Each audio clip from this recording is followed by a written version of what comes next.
Well, today I'd like to tell you about my Triumph. What you're looking at here is a 1965 Triumph TR-4. This car, of course, is special to me, but one of the reasons it's special is that I bought the car new in April of 1965. So this being April, that makes this car 44 years old this month.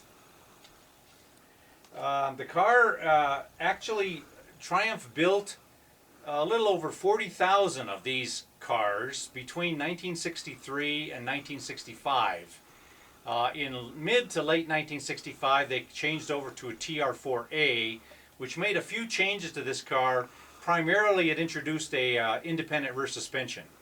But this is the 4, not the 4A, and in the 4, this rear suspension is a live rear axle. So it likes to hop quite a bit on bumps, as you might imagine. Now, the car is equipped with a 2138cc, that's 2.1 liter, 4-cylinder pushrod engine. It develops 100 horsepower and about 126 foot-pounds of torque. So that enables this car to reach 60 miles an hour, does 0 to 60 in about 10 seconds, and it reaches a top speed of 110 miles an hour. The car weighs about 2,200 pounds without the driver, has a 14-gallon gas tank, and I get pretty much 28 to 30 miles per gallon in the car on premium fuel. The car is equipped with the 15-inch tires, which is a fairly large tire for at that time for this car. The MGB was running on 14-inch tires. The other thing I wanted to tell you about the car is it's very much original. Almost all of the body and all of the mechanicals are original, or at least put back to original condition.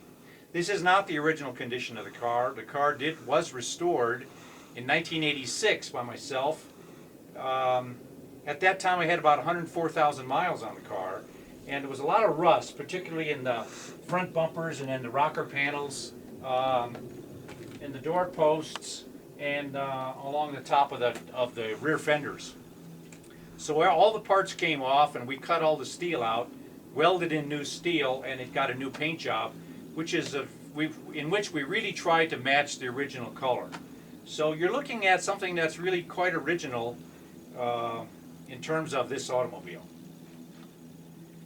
Okay, so moving around the side, this was an add-on. I added on a outside rear view mirror. It didn't come with the car, but the car is equipped actually with windscreen washers, and they're mechanically adjustable as to the height, this little dial right here. Of course, the car comes with a tonneau cover, and the tonneau cover snaps down over the top and snaps along the back, uses the same snaps that the soft top does. I have a copy of the original sales, the windshield sticker from the car. I kept it, and in 1965, this car was listed at $2,849. The heater was an extra, that cost $65. White wall tires were an extra $35. The tonneau cover was an extra $35. And the windscreen washer was another $10. That brought the total price to $29.94, and I was able to negotiate a price of $2,750 for the car. At the time I had $200 in cash, so I put that down, and I made a car payment of $85 a month for 3 years, and the car was mine. Coming around the back here, I think the car is quite pretty from the back, actually. This is the fuel tank.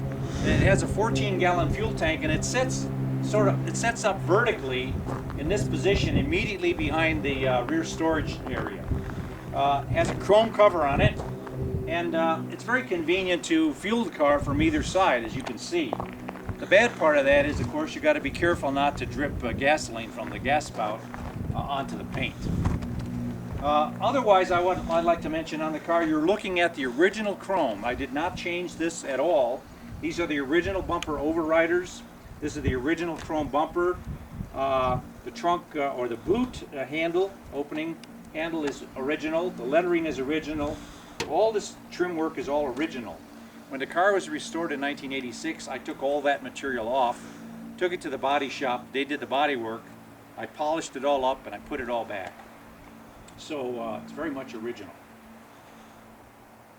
Okay, I'd like to show you a little bit about the cockpit now. So if you just come on in and have a look what she looks like on the inside. The car is equipped with full instrumentation, and this was pretty typical in British sports cars of the day.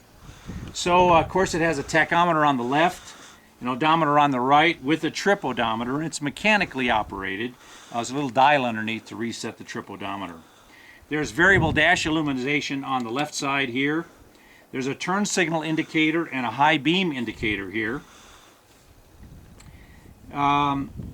We have temperature gauge, oil pressure gauge, fuel gauge, and amperage gauge here. Then on the top of the fascia we have headlights, windshield washer, which is a pump, mechanical pump, windscreen wiper. The windscreen wiper is one speed, it's either on or off. The ignition switch here. And this is a manual choke. This engine is manually choked, which is very common in 1965. There's an opening here for in the structural supports here for a radio. It was not equipped with a radio when I bought it. Then on the lower through dials here are this is the heater, open and closed. This is a fan switch, one speed. Fan is either on or off, and this control either directs the heat up to the windscreen to defrost it, or down to the feet to warm your feet. It has a mechanical opening for a fresh air vent, which is right here in the hood, right immediately in front of the windscreen.